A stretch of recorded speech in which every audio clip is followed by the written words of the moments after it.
Good afternoon, everyone. Thank you for joining us for today's presentation of Who Will You Be in Retirement? Many of our past presentations have focused on the financial aspects of retirement, but in our efforts to help you to lead not just a financially secure retirement, but also a happy retirement, we are making opportunities to focus on the emotional aspects of this major change in your life. We're very excited to welcome Candy Spitz today to lead you through this interactive workshop, which will help you to design your future with intent rather than by default. Over the course of her workshop, Candy will be asking some questions and also asking for your participation. If you would like to participate, you can click on the hand icon in your control panel to raise your hand, and that way I'll be able to unmute you so that everybody can benefit from your insights. Candy Spitz is a career and life coach who specializes in helping people at midlife design transitions aligned with their values and passions so they can live with no regrets. As a pioneer and leader in both the positive aging and life planning movements, Candy lives her passion, helping people discover their authentic paths. Candy also knows about reinvention. After 30 years as a licensed psychotherapist and educator, she retired, retrained, and opened her business as a coach. Candy also teaches at the college and community levels and writes a monthly blog for the public and professionals entitled Way to Go. So without any further ado, I will turn this over to Candy. Thank you, Howard, and thank you for being here. I'm so pleased that you are interested in this topic of life planning. So I want to start out by you picturing your favorite mountain. One way to view your life is as if you are going up a mountain. You start out in the valley and gradually build your life portfolio by gathering relationships, friendships, family, work experiences, material goods, achievements, skills, interests, spiritual beliefs, roles, titles, knowledge, responsibilities, and community. You forge ahead step by step. Sometimes the climb is rocky, sometimes it's smooth, sometimes it rains, sometimes it's sunny. Sometimes you are alone, and sometimes you are with others. At times you may feel like giving up, and other times you feel you have all the energy you need. And one day you will reach the top of the mountain and look back and see where you've come from. That top used to represent retirement for many people, and then those people went down the mountain and withdrew. Today the top is just one peak you reach. When you get there, you look out at the expanse ahead and see more peaks to climb. In fact, those peaks are calling you to climb them, and you feel in good enough shape physically, mentally, emotionally to heed that call. Today's retirement is not necessarily an end of work like the old model. It can be a new beginning. The old dream of freedom from working has become the dream of freedom to be engaged in life on your own terms. Whether it's following your interests, contributing to the community, working part-time or temporary or seasonally, or starting your own business, or just learning new things. In fact, evidence is showing that after you have surpassed many of life's big landmarks and accomplishments, your satisfaction and happiness peaks. Gallup polls show 85-year-olds are more satisfied than 18-year-olds. Happiness is a U-curve. It peaks in young adulthood, hits a low point during your late 40s and 50s, and then increases into later life. We are learning that well-being and longevity require some simple ingredients. a tribe of people who are important to you, a purpose or way to contribute to society, a plant-based Mediterranean-like diet, and a practice of moving during your day. Poet David White says, "We spend the first half of our lives learning what we love. We should find a way to do those things in the second." So that's what we're here for, finding out what those things are. Today you will walk away with 3 types of information. 1, regarding your strengths, 2, your values, and 3, your interests. This self-discovery will help you create a next chapter that reflects an authentic you. Together, we'll start on the road to uncovering this information in order to create your lifestyle and livelihood portfolio. So I want you to turn to your first handout, which is entitled, Who Am I? If you didn't receive the handout, it will be posted on the website later, and you can also request getting the handout by email. So I encourage you to use this Who Am I? Putting it all together handout as your living document. Add to it during this class when you come up with information about yourself, and later as you learn more about who you are and who you want to be.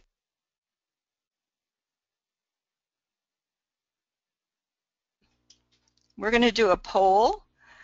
This is the first of a few polls, and the question is, do you consider yourself to be in some kind of transition? And you can either click on yes or no with your computer.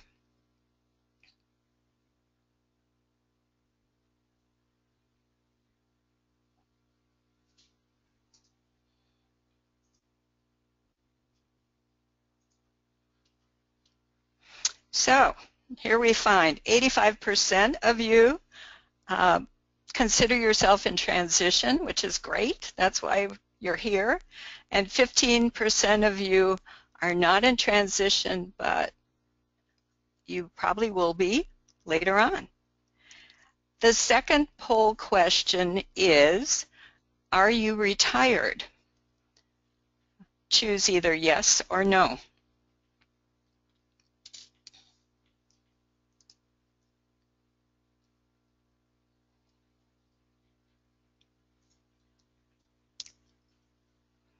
Okay, this is great. So 14% of you consider yourselves retired, 86% consider yourselves not retired. And I hope that means that you're using this time while you're still engaged in your main career to plan what happens next. So let's begin our work together by you coming up with an intention about what you want to get out of this class, what you want to get out of our time together. So my question is, why are you here? What do you want to take away from our work together today? And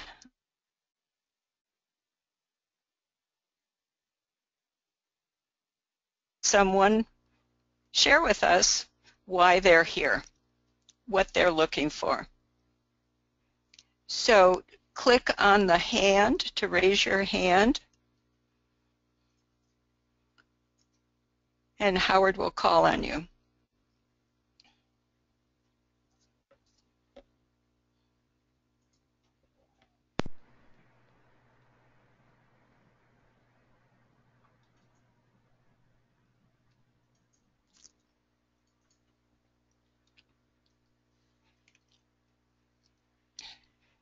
Who wants to share why they're here today, what they're looking for, what questions they have?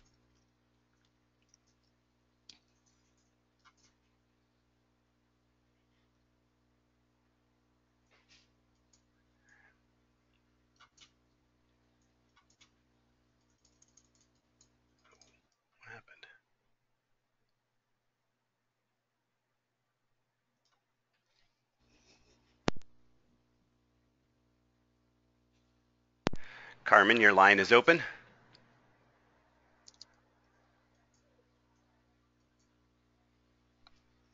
I can't hear her. All right, skip it, go. Skip it,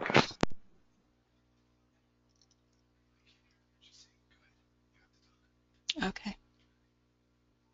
So we're not hearing Carmen. We'll go on.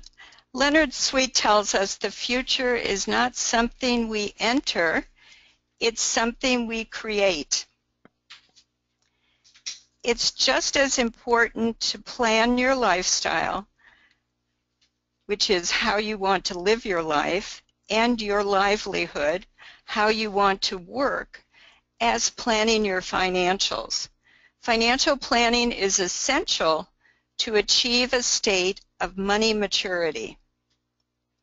I believe financial knowledge and security are one of the two foundations necessary to create a life that meets your needs.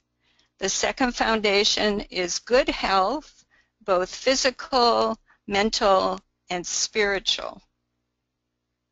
So we found out that most of you are in transition and change. Each of us have been through many kinds of transitions in our lives, and many more lie ahead. The good news is each of you have experience with negotiating transitions. One way to look at a transition is to call it a creative dilemma. A creative dilemma is the difference between where you are and where you want to be. We can experience creative dilemmas in terms of work, or health, or relationships, or learning, or wealth. For example, I had a creative dilemma at age 55 when I wanted to change careers.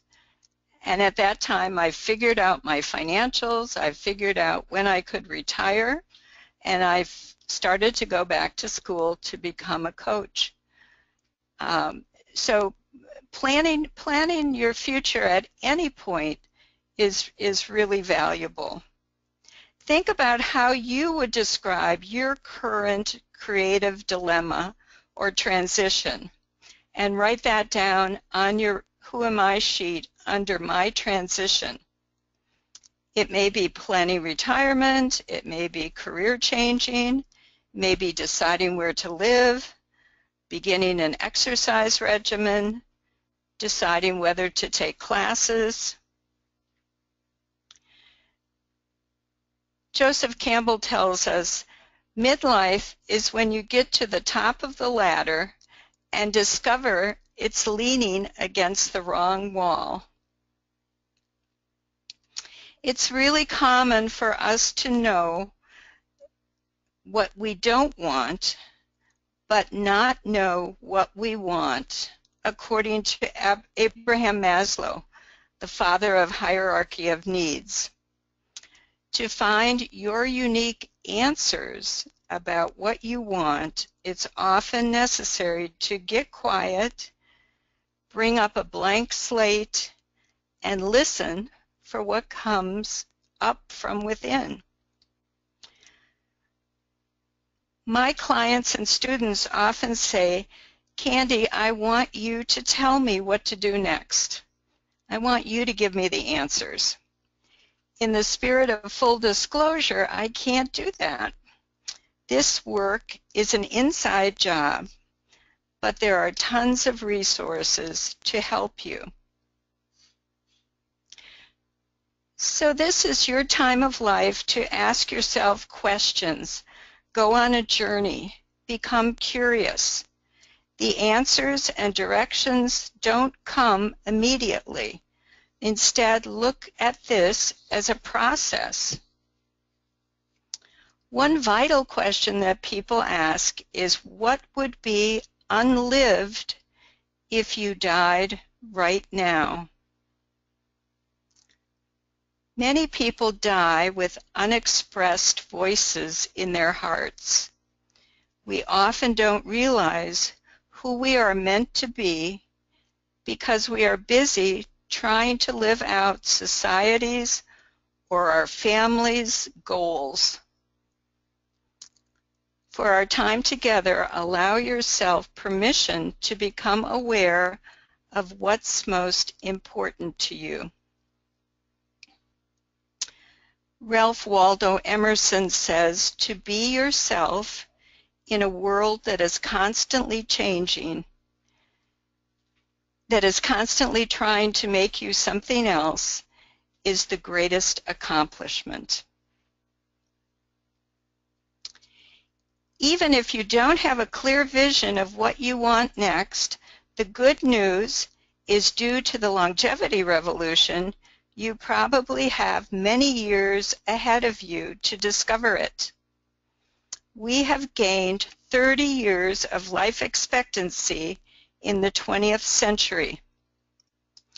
In 1900, Americans lived to an average age of 47.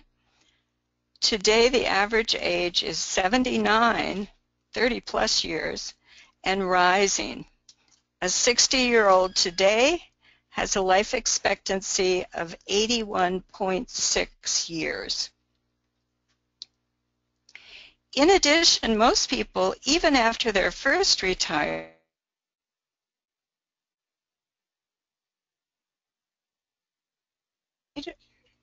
or volunteer work.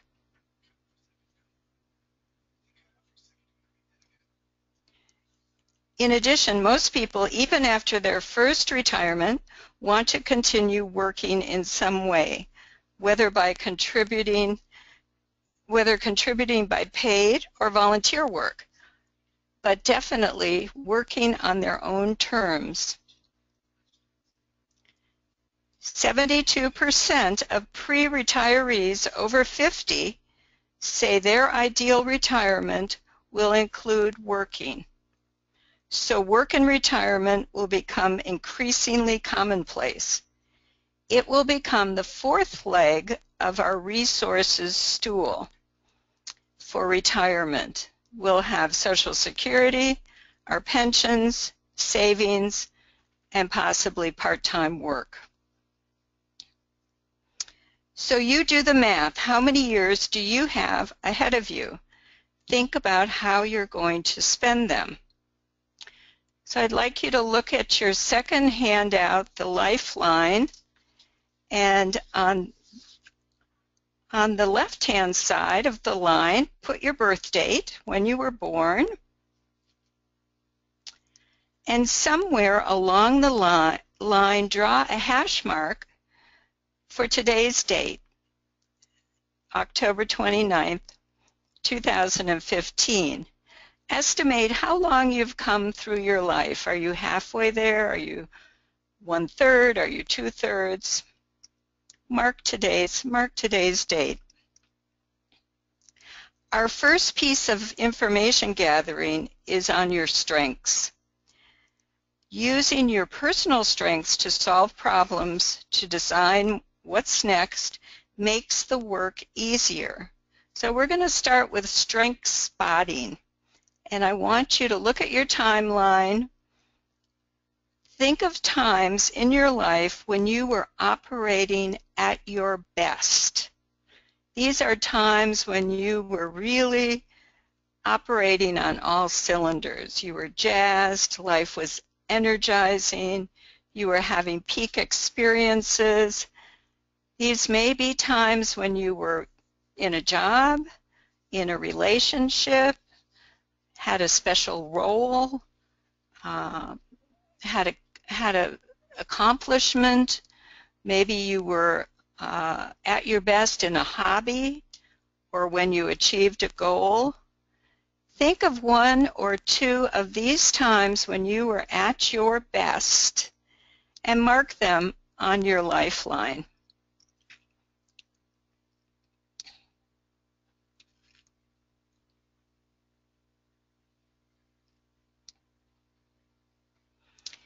Now imagine that you are a fly on the wall. Spot the strengths you demonstrated during that time of life.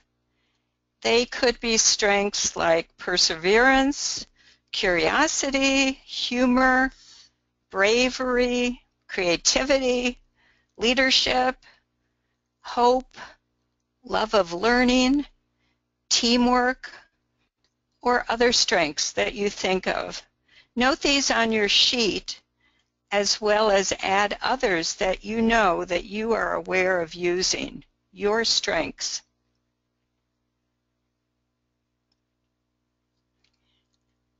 Can I do an example?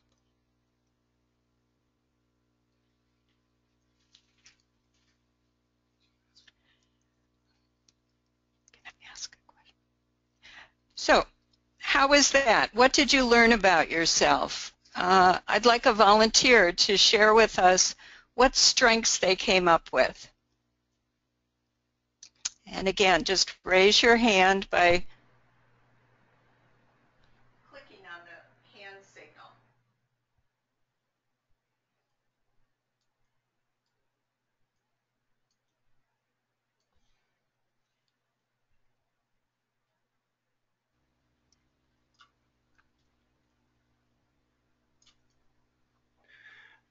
Hi, Steve. I've gone ahead and unmuted your line. Would you like to share?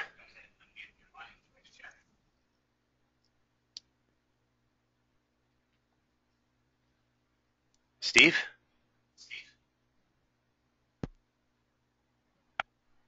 Can you hear me now? Yes, we can. I had them speakers as well.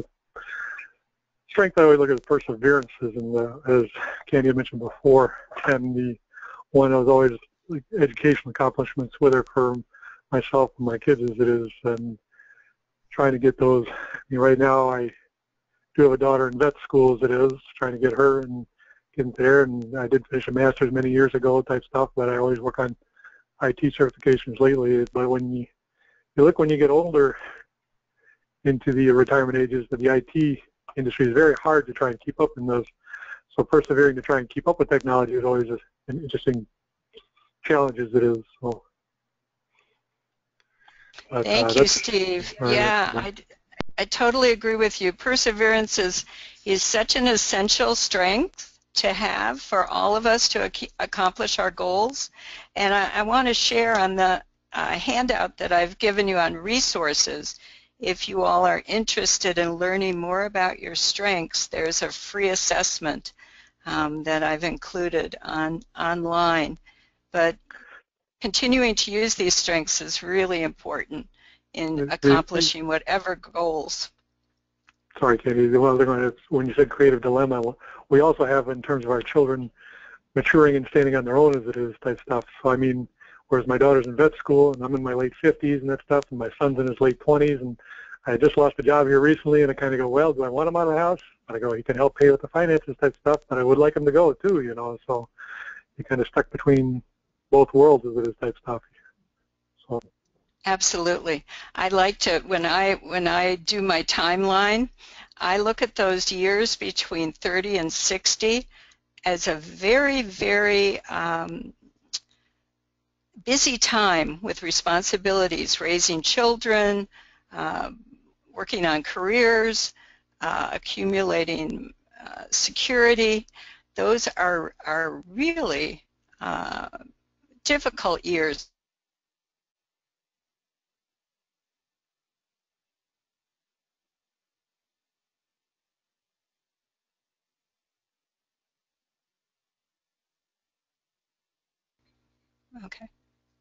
Okay. Thank you, Steve. Thank you. So why do we look at our past to plan your future? From our experiences come clues as to what we're interested in and what we're not interested in, what we're talented at and what we're not talented at, what touches our hearts and not, what motivates us.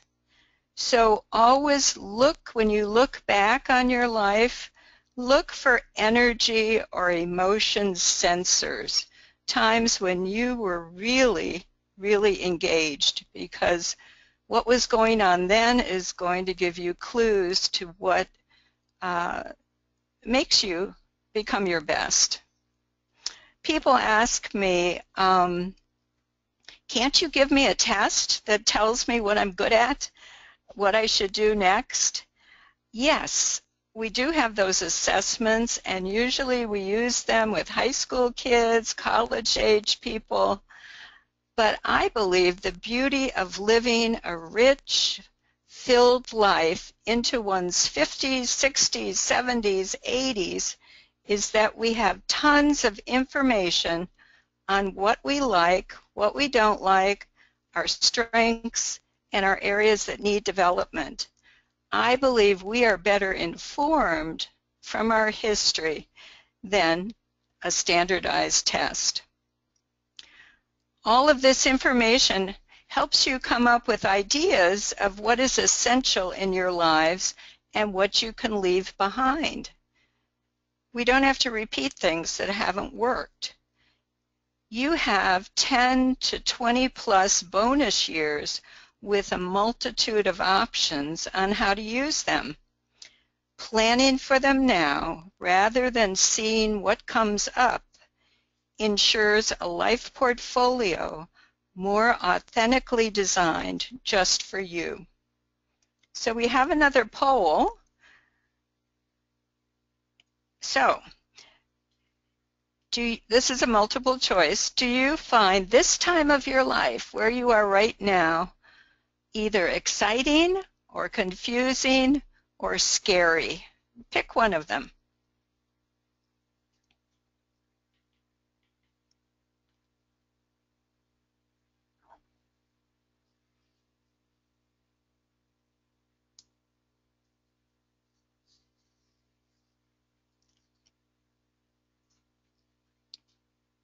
Interesting, interesting. So most of you find this time of life exciting, which is really good news.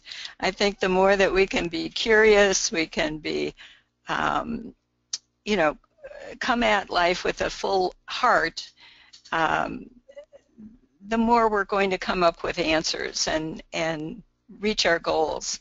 Confusing? Absolutely, it's confusing. This is a messy time. We don't know the answers.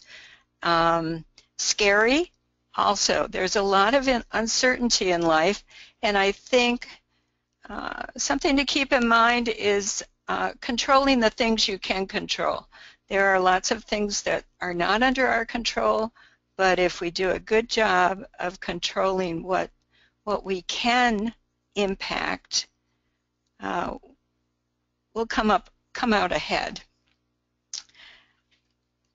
Jerry Gillis tells us, you will recognize your own path when you come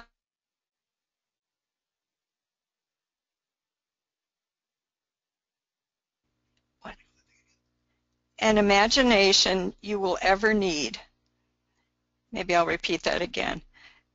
You will recognize your own path when you come upon it, because you will suddenly have all the energy and imagination you will ever need. One thing that we know for sure that becomes more important as we age is meaning and purpose. Ambition, material accumulation seem to fade, and making a difference or leaving a legacy take over as our priorities. Our second piece of information gathering is on your values. Your core values may include hard work, family, religion, loyalty, health, financial security, power, fame, friendship, wisdom, freedom, happiness, independence, knowledge. What are some examples? I want you to put on your sheet your top 2 or 3 values. Write them down on your sheet. Who am I?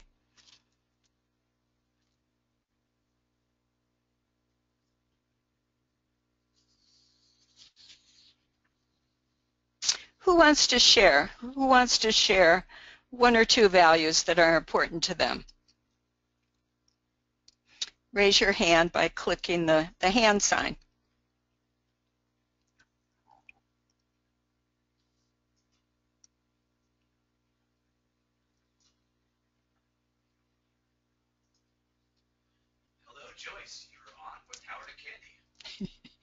Financial security and independence are the most important for me. Absolutely. Absolutely. As I said before, Joyce, I think having financial security is one of the two foundations of having choices in your life. And I think it's never too early for any of us to start building our financial security. I'm hearing that they're going to be teaching courses or requiring courses in high school for kids to learn good money tools and practices. So, and independence, I think most of us say that it's we don't want to be dependent on our families as we get older. We have a much easier time being independent than dependent. Thank you, Joyce. Thank you for sharing. So we use our values to guide us in our decision making and our designing of what's next. They help us choose our priorities. So for example, if your value is family and you're working 60 hours a week and traveling a lot and not seeing your family much,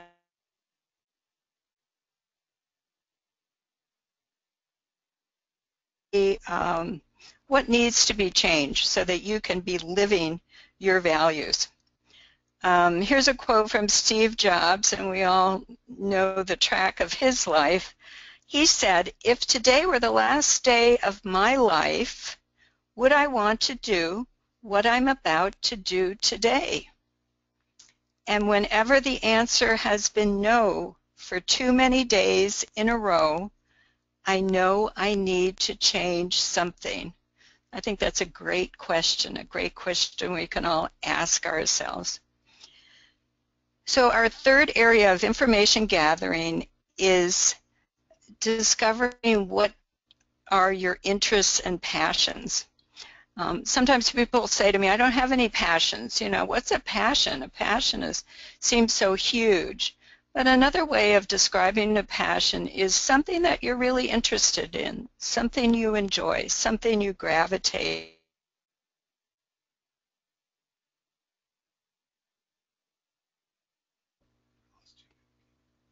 How do you spend your free time? I'm sorry if we're cutting in and out. We're doing our best here. Passion and purpose are linked in that when you are engaged in something you feel passionate about, time flies. You are in flow. It doesn't feel like work. Also, when you are doing something that has meaning for others, a glow comes around you like nothing else matters. You are using your gifts for the greater good. Howard Thurman says, don't ask what the world needs, but ask yourself what makes you come alive and go do that. Because what the world needs is people who have become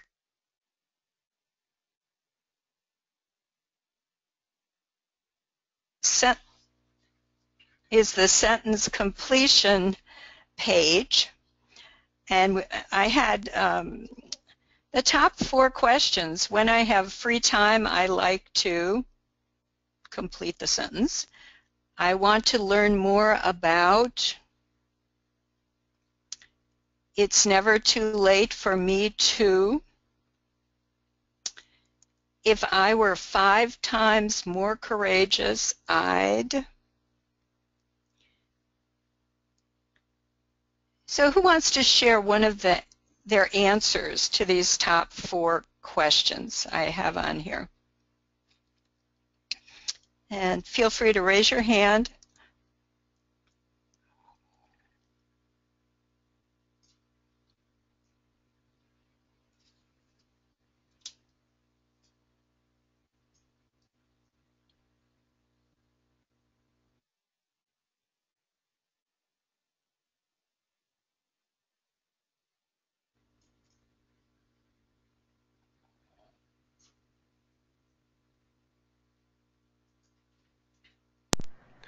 All right, Steve, you're on with Candy. You know, if I was 5 times more courageous, I'd bicycle across country. There's some open spaces that are a long ways, there's nobody around. But I enjoy cycling quite a bit. But I know people in their 60s who have done it. So that kind of hobby, having cycling, meets so many different needs. It helps our endorphins in our brain. It helps our heart. It helps us learn about other things. It gets us outdoors. Andrew Weil tells us that a lot of us are suffering from nature deficient disorder. We're not outside enough, and we're not out in the light enough. So that's a great. I tell people I bicycle for 4 reasons: psychological, physiological, ecological, and economical. Thank you. So as you answer these questions for yourself, notice if there's a theme. Notice if there's a thread. Usually in life, certain things show up, like you enjoy traveling, or you enjoy learning, or you enjoy working with your hands. Look for that personal thread. We have a next poll.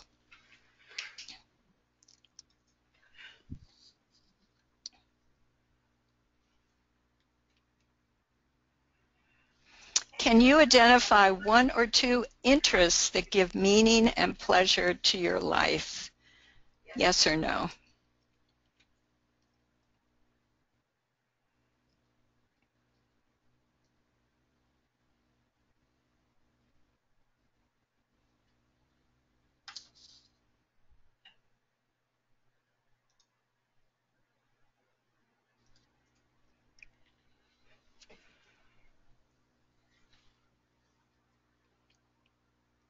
Oh my gosh, 100%. So this is great news that you have things that you know are great for you, and then the trick becomes making time to do them.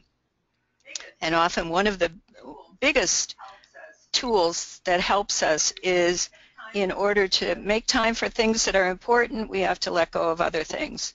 It's okay to let go of some things so that you can make room for new and for things you enjoy. So I want you to take your unique information that we've gathered on your strengths, your values, and your interests, and I would like everybody to write one next action step, either for your personal life or professional life. And this could make this step small enough and attractive enough that you will do it. It could be something like Googling classes on photography, or interviewing somebody who is an expert in a field that interests you, or beginning a regular exercise regimen. Write your next step. When you leave here, what will you do?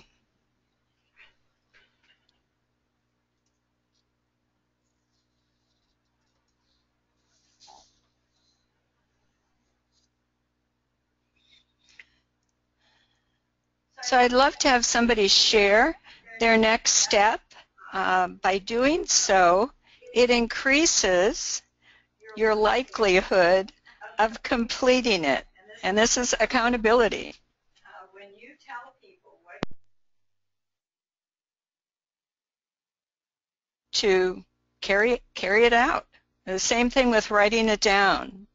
Studies have shown that people who write down their goals are more likely to accomplish them. People who tell somebody about it, say it out loud, proclaim it, you're more likely to do it. So who wants to share their next step?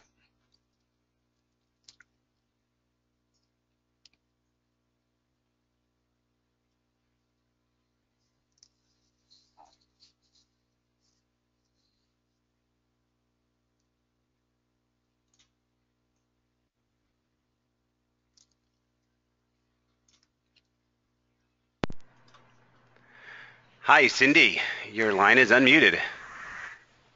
Hi, can you hear me? We Hi, can. Cindy. Yes, yeah. So we just recently moved to out of state to a new community, and so my next steps have been, having worked in a nonprofit world, is to check out some of the local nonprofits here to see what kind of services they offer and what kind of support they might need, to see if my skills, either through volunteer or paid, might be able to fit into to their service.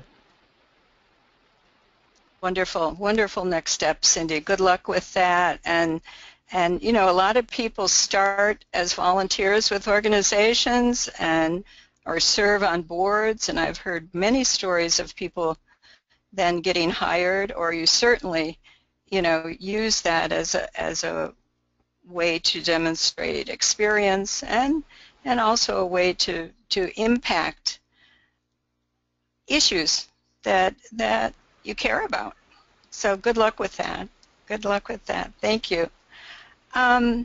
So in terms of a next step, there's no right or wrong answer here, just a willingness to try things that interest you. We don't know what we like until we try it on. Remember when we were young and our parents put us in different activities, or we took electives in school? That was all to figure out what we liked and what we didn't like. So at this time of life, you might return to an interest you left behind when life's responsibilities took over. Just make a tiny shift in a direction that is calling you. I'd like you to take the data you've uncovered today, your strengths, your values, your passions, and use it to guide you in the direction of your second half of life. Clarify, commit, and receive support on what's next for you. This is not a linear process. It can be messy. This can be a fluid time of preparation, implementation,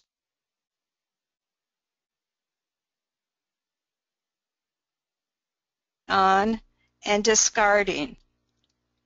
My greatest wish for you is to have greater compassion and understanding of yourself and to use your own voice.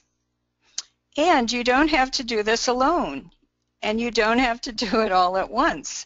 Just bits and pieces. Have fun with it. Ease into it. Life is like a puzzle. Puzzle it out.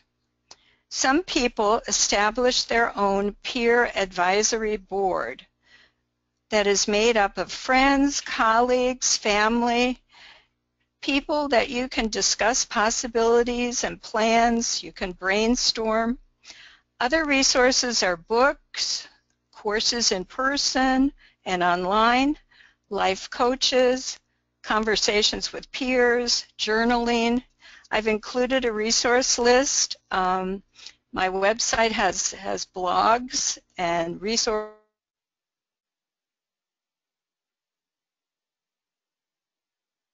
I would be happy to offer a complimentary coaching consultation. Just contact me and we'll have a phone call and we can talk about what you're thinking about and how coaching might help you with that.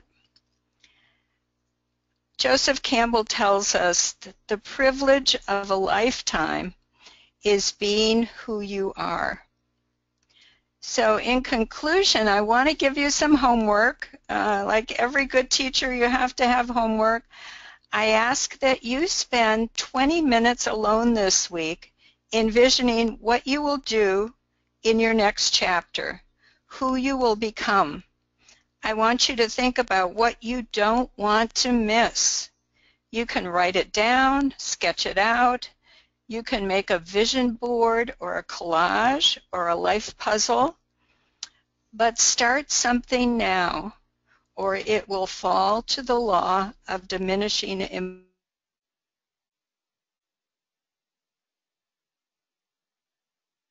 You will never get this day back. Face your future dreams and reach beyond your grasp.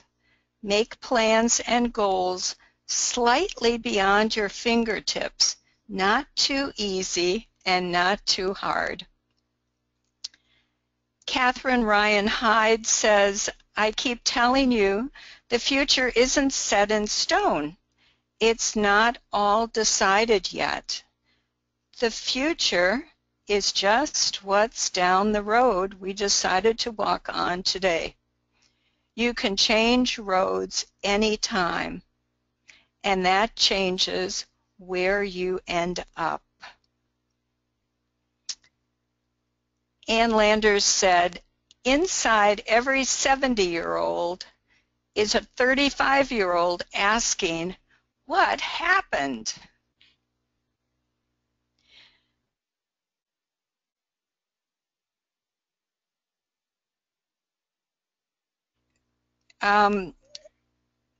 This is a time where people can share any questions, comments. What are your takeaways from this discussion today? What struck you? And raise your hand, and we'll call on you.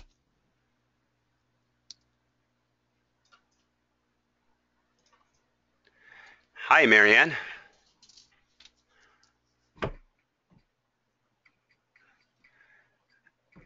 Hello. Hi. Oh, I'm sorry. I was just going to raise my hand and say there's no voice. I can't hear anything. It's like it keeps on going in and out. Yeah, I'm sorry about that. I have no idea why that's happening. Must be problems with the technology. Love it when it works, but sometimes it's not so great. But thank you very much, Marianne. Right. I appreciate your participation. Mm-hmm. Who has a question or a comment or a takeaway? Does anybody else have any questions? Anybody questions, commentaries, takeaways?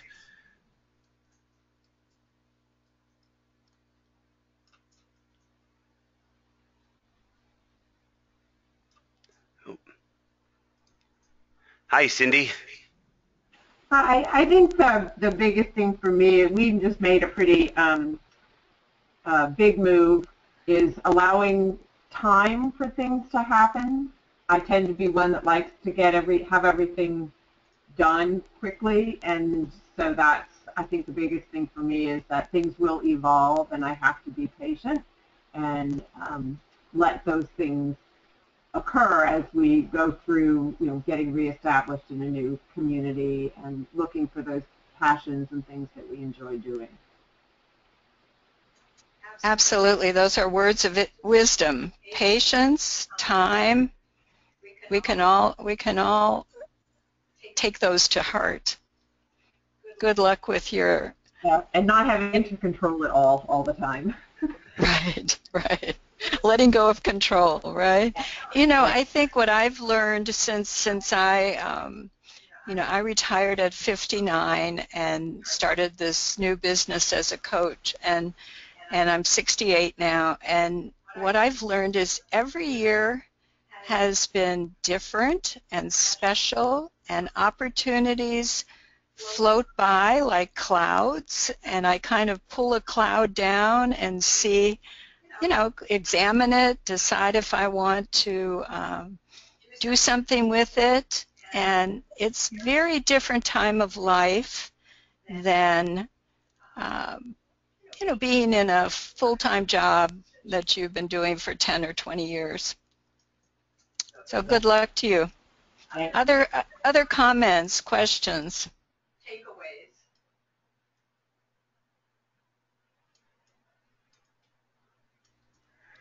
No.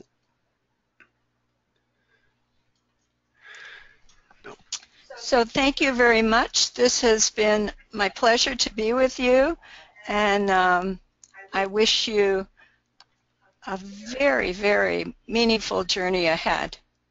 And thank you, Howard, for making this possible.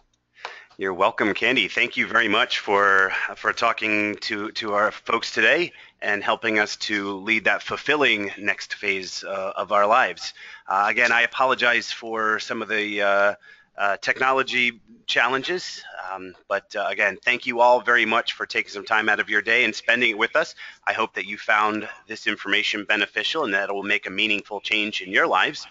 If you'd like any additional information, I encourage you to reach out to your planner here at EBW, and we'll be happy to connect you with Candy or perhaps get help you along with your transition. So again, thank you all very much, and I look forward to seeing you all soon.